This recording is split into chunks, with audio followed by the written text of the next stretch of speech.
Hello बच्चों, चलिए प्रश्न देखते हैं। निम्न में से कौन केवल एक ही प्रकार के वृहद अणु से बना होता है? Virus, plasmid, nucleosome, ribosome. आइए जान लेते हैं यहाँ पे हमारे प्रश्न की मुख्य अवधारणा।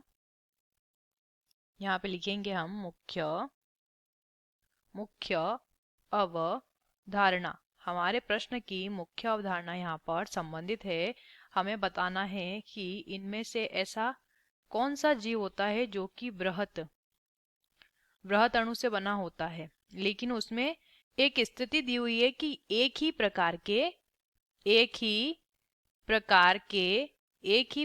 के वृहद अणु से ये बना होता है या बना होना चाहिए या निर्मित होना चाहिए। सबसे पहला हमें दे रखा है वायरस। देखिए, वायरस की अगर संरचना की हम बात करते हैं तो वायरस जो होता है वो प्रोटीन के आवरण, जिसे कैप्सिड कहा जाता है, प्रोटीन का आवरण होता है और उसके साथ उसका आनुवंशिक पदार्थ होता है, या तो डीएनए पाया जाएगा या फिर आरएनए। तो ये तो दो अणुओं से बना है। दूसरा हमें विकल्प दे रखा है प्लाज्मिड।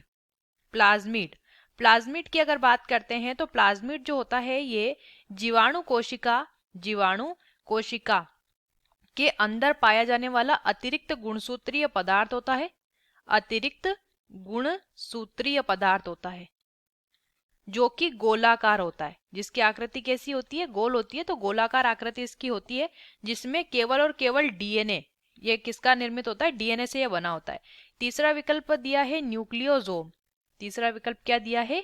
न्यूक्लियोसोम हमें दिया है। तो जो न्यूक्लियोसोम होता है हमारा, इसमें पाया जाता है डीएनए डीएनए और साथ ही इसमें पाए जाते हैं हिस्टोन प्रोटीन। क्या पाए जाते हैं? हिस्टोन प्रोटीन यहाँ पे पाया जाता है। विकल्प डी पे दे रखा है राइबोसोम। राइबोसोम में क्या पाया जाता है? आरएनए पाया जाता है, यानी राइबोसोमल आरएनए, और साथ ही इसमें क्या होता है? प्रोटीन होता है। तो इसमें भी दो चीजें, यहाँ पे सभी जो वायरस है हमारा, न्यूक्लियोसोम और राइबोसोम, ये दो दो दो दो चीजों से मिलकर बने, दो दो अणुओं से मिलकर बने। एक ही प्रकार के वृहद अणु से मिलकर बना है प्लाज्मिड। तो विकल्प बी हमारे प्रश्न का सही उत्तर हो जाएगा। आशा करते हैं आपको इस प्रश्न का उत्तर समझ आया होगा। धन्यवाद।